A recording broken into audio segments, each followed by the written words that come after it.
Good evening student. Welcome back on my channel Kurukshetra institute. मुझे आशा है कि आप सब बेहतर होंगे और अपनी परीक्षा की तैयारी में जोरों शोरों से लगे होंगे। आंसर के आने के बाद ऐसा हो सकता है कि कुछ संदिग्ध में हो कि मेरा होगा या नहीं होगा, लेकिन अगर आपका नेट हो भी जाता है तो जेआरएफ तो आपको करना ही करना है। इसलिए अपनी जो स्टडी है उसको निरंतरता बनाए रखें, पढ़ते रहें, ताकि जो भी कुछ हो सब कुछ अच्छा होगा।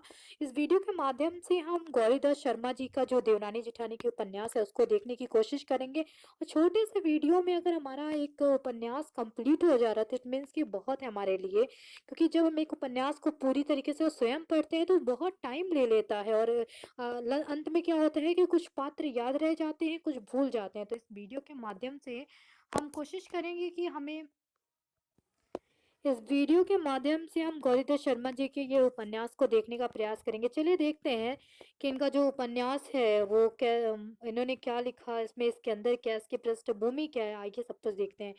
देवरानी जेठानी का जो उपन्यास है ये पंडित गौरीदास शर्मा जी ने के द्वारा लिखा गया है और इसे हिंदी साहित्य का प्रथम उपन्यास माना जाता है। पंडित गौरीदास शर्मा जी की बात करें तो इनका जन्म 1836 में पंजाब के लुधियाना में हुआ था। इन्होंने उन और इनका मृत्यु की अगर इनकी बात करें तो इन्होंने 1906 में इनकी जो है ये इस दुनिया से नहीं, इन दुनिया में नहीं रहे थे।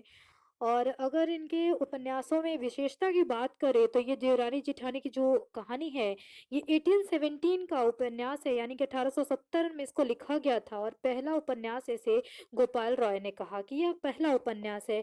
इस उपन्यास की कुछ विशेषताएं हैं, जैसे कि इस उपन्यास में विराम चिन्हों का प्रयोग बिल्कुल किया ही नहीं गया, मात्रा का कहीं कहीं प्रयोग किया गया। हम ये कह सकते हैं कि मात्राओं का प्रयोग बहुत ही कम किया गया है। तो इस तरीके से इस उपन्यास की छोटी सी थोड़ा सा इसमें उपन्यास की क्या खासियत है ये हमने देखा। अब हम चलते हैं उपन्यास के ऊपर। तो उपन्यास में सर्वसुख नाम का, जैसे कि आपको स्क्रीन में भी दिख रहा होगा, पात्रों की बात करें तो सर्वसुख सर्वसुख जो कि मुखिया है, उपन्यास का मेन पात्र है। सर्वसुख जो कि मुखिया है इस उपन्यास का। उसके बाद उसके चार बच्चे होते हैं, जिनमें से पहली पार्वती, सुखदेई, दौलत राम, छोटेलाल।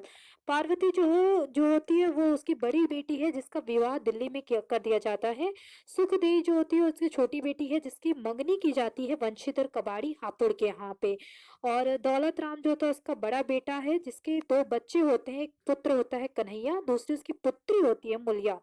छोटे लाल जो है उसका छोटा बेटा है, उसकी पत्नी जो है आनंदी जो कि बहुत पढ़ी लिखी होती है। इस आगे हम बात करेंगे कि इसमें आखिर इसे दिखाया क्या है।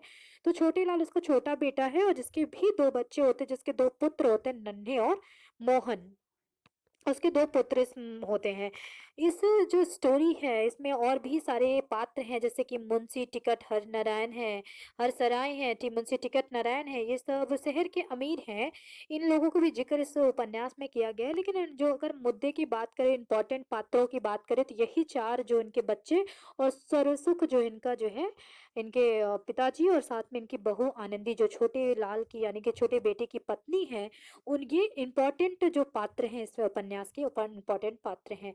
तो गौरी दत्त जी ने इस उपन्यास के माध्यम से मैं बहुत कुछ दिखाने का प्रयास किया है। तत्कालीन समाज में क्या हो रहा था, क्या दिखाया जा रहा था, उन सब चीजों को दिखाया गया है। हालांकि इन जो सर्वसुख हैं, जो पात्र के मुखिया हैं, वो पार्वती जो उनकी बड़ी बेटी है वो पढ़ी लिखी नहीं है, उसकी शादी हो जाती है। लेकिन जो छोटी बेटी है वो पढ़ी लिखी होती है, यानी सुखदेई जो होती है वो पढ़ी लिखी लड़की होती है, उसको पढ़ाते हैं।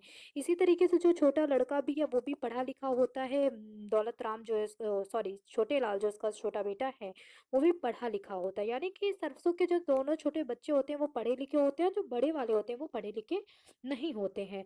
तो जब छोटा लाल पढ़ा लिखा होता है, उसकी पत्नी जो आती है वो भी पढ़ी लिखी आती है, आनंदी। आनंदी जब पढ़ी लिखी होती है और दौलत राम की जो पत्नी है यानी वो पढ़ी लिखी नहीं है, तो दोनों के बीच में बहुत द्वंद्व होता है। क्योंकि आनंदी अपने तरीके से चीज़ों को सोचती है। एक पढ़े लिखे व्यक्ति कैसे सोच सकता है, ये पंडित गौरीदास शर्मा जी ने दिखाने का प्रयास किया है कि कैसे एक पढ़ा लिखा व्यक्ति सोच सकता है कि जो व्यक्ति किताबी ज्ञान को नहीं प्राप्त किया है या जिसे अक्षर ज्ञान नहीं है वो किस प्रकार की सोच को रखता है, ये दिखाने का प्रयास साथ ही साथ गौरी दत्त जी ने बाल विवाह भी इसमें दिखाने का प्रयास किया है। तत्कालीन समाज की परिस्थितियां कैसे होती थी, शिक्षित अशिक्षित मनुष्यों के स्वभाव में क्या अंतर हुआ करता था, कैसी कैसी कुप्रथाएं उस समय चल होती थी, ये सारी चीजें समाज के मुंह पर तमाचा मारने का कार्य गौरी दत्त जी ने इस उपन्यास के माध्यम से किया है। तो हमने शॉर्ट इस उपन्यास में ये देखा कि इसके पात्र क्या थे, इसकी पृष्ठभूमि थी क्या थी, किस विषय पे इसको लिखा गया। इम्पोर्टेंट इसमें सबसे एक अंडरलाइन पॉइंट ये है कि इसमें जो आनंदी है और जो दौलत राम की पत्नी है, उन दोनों के शिक्षित अशिक्षित व्यवहार कैसे हो सकता है उसको दिखाने का प्रयास इसने बहुत ही अच्छी तरीके से गौरीदास शर्मा जी ने किया है। इस उपन्यास को बेहद ही मार्मिक वर्णन एक तरीके से कह सकते हैं गौरीदास जी ने किया है। साथ ही साथ ये बहुत ही अच्छे लेवल का एक उपन्यास इसको कह सकते हैं। तो इस उपन्यास को अगर आपकी कोई भी क्वेरी हो तो पूछ सकते हैं। वीडियो को देखने के लिए धन्यवाद। Thanks for watching. Thank you so much.